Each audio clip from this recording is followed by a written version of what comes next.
छोटी सी कहानी, बहुत ही सुंदर सी कहानी। 12 साल का एक लड़का जो अपनी कंट्री का सबसे तेज रनर बनना चाहता था, ओलंपिक्स में जाने का सपना देखता था। छोटा सा बच्चा, बहुत ही पैशनेट था अपने ड्रीम को लेकर के। लगातार अपने घर वालों से कहता था कि मुझे सबसे तेज दौड़ने वाला धावक बनना है, रनर बनना है। उसके घर वालों ने भी उसकी ट्रेनिंग रखवाई हुई थी। लगातार ट्रेनिंग कर रहा था, प्रैक्टिस कर रहा था, दौड़ता था, मेहनत कर रहा था और सक्सेस भी मिल रही थी। उस सिटी में जितने इवेंट्स हुए थे, कंपटीशन हुई थी, हर जगह पर वो जीता था। इनफैक्ट जो स्टेट लेवल पर हो रही थी उनमें भी वो मेडल्स जीत रहा था। उसके बारे में मीडिया में काफी कुछ छपता था, उसके काफी सारे इंटरव्यूज हो चुके थे। एक बार उस शहर में एक शानदार इवेंट रखा गया, चैरिटी इवेंट था, जिसमें 2 और लड़कों को बुलाया गया। उसी की एज ग्रुप के 12 साल के 2 और लड़के आए उसके साथ में दौड़ने के लिए। बहुत उस इवेंट का प्रचार हुआ, बहुत प्रमोट किया गया। फाइनली बहुत लंबी भीड़, एक तरीके से आप कह सकते हैं, उस इवेंट को देखने के लिए आई। बहुत सारी भीड़ में एक ऐसे व्यक्ति आए थे जो बहुत विद्वान थे, उस सिटी के रेनाउंड प्रोफेसर थे, बूढ़े प्रोफेसर साहब, जो आकर के बैठे आगे वाली सीट पर। एज अ चीफ गेस्ट उन्हें वहां बुलाया गया था। सारे जो रनर्स थे, 3 लड़के, जिसमें 12 साल का लड़का भी था, ये सब आया, आकर के गुरुजी को प्रणाम किया, आशीर्वाद लिया। उसके बाद में रेस शुरू हुई। सबको मालूम था कि कौन जीतेगा। इसी शहर का वो 12 साल का लड़का जो ओलंपिक्स में जाने का सपना देख रहा था, वो फाइनली जीत गया। 100 मीटर की रेस थी। जैसे ही वो जीता, जोर शोर से उसका नाम वहां पर पब्लिक लेने लगी, हूटिंग होने लगी, सीटियां बजने लगी, तालियां बजने लगी, माहौल बन गया। लड़के में जो कॉन्फिडेंस था, पता नहीं, और मतलब वो एक्स्ट्रा जो है, ओवर कॉन्फिडेंट आप कह सकते हैं, अंदर से और एनर्जी उसके अंदर आई। उसने माइक लिया एंकर से और ओपन चैलेंज दिया कि आप में से अगर कोई है जो मेरे साथ में दौड़ना चाहता है तो आकर के दौड़ सकता है। अब की बार 2 और लड़के आए इस लड़के के साथ दौड़ने के लिए, और इससे बड़े थे, उम्र में बड़े थे। डिफरेंट एज ग्रुप के साथ में लड़का दौड़ने के लिए तैयार था। ओवर कॉन्फिडेंट हो चुका था, लेकिन ये हारा नहीं। जब वो रेस शुरू हुई दूसरी वाली, तो इस बार भी इसी लड़के की जीत हुई। अब की बार फिर से पब्लिक ने इसका उत्साह बढ़ाया, फिर से तालियां बजी, हर कोई खुश था, माहौल बन चुका था कि क्या बात है, हम तो एक रेस देखने के लिए आए थे, यहां 2 रेस फ्री में देखने को मिल रही है।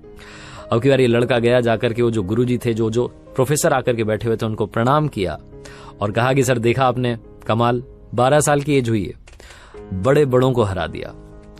वो जो प्रोफेसर थे उन्होंने कहा कि बेटा, एक आखिरी रेस अगर आप मेरे कहने पर दौड़ लें तो मजा आ जाएगा।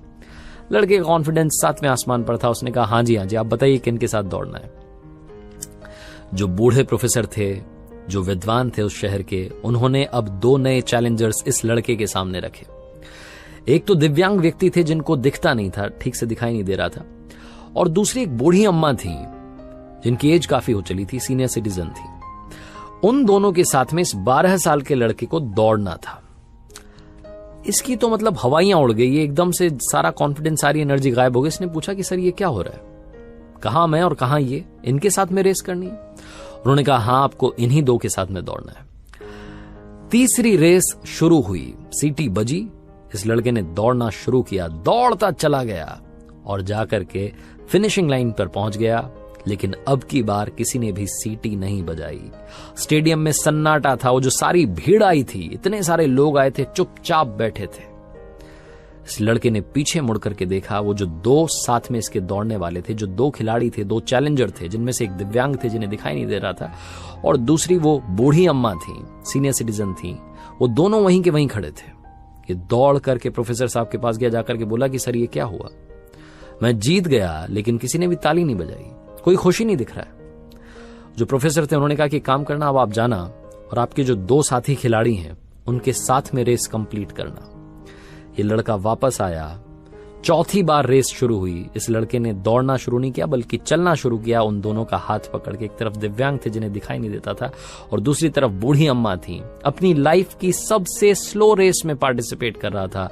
धीरे धीरे धीरे धीरे चलता चला गया। बहुत टाइम लगा, लेकिन अब की बार वो 100 मीटर की रेस जो थी, इन तीनों ने साथ में पूरी की, और पूरे स्टेडियम में तालियों की गड़गड़ाहट थी।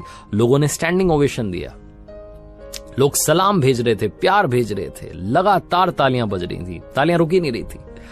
लड़का दौड़ के आया प्रोफेसर साहब के पास में और पूछा कि सर, बस एक बात बता दीजिए, अब की बार किसके लिए तालियां बज रही हैं? हम तीनों में से किसके लिए तालियां बजाई जा रही हैं? प्रोफेसर ने कहा कि अब की बार तालियां विनर के लिए नहीं बजाई जा रही हैं, ये इस रेस के लिए बजाई जा रही हैं जो शानदार तरीके से पूरी हुई है। आज जो तुमने जीता है लोगों का दिल, ये रेस तुम्हारी लाइफ की सबसे यादगार होगी। छोटी सी कहानी है, लेकिन आपको और हमें बता रही है कि ये जो रेस है ये लाइफ वाली रेस है। हम सब चाहते हैं सक्सेसफुल होना, हम सब चाहते हैं कि सबसे आगे मेरा नाम हो, सबसे ज्यादा पैसा, सबसे ज्यादा बड़ा नाम, सबसे ज्यादा पॉपुलैरिटी मेरे पास हो।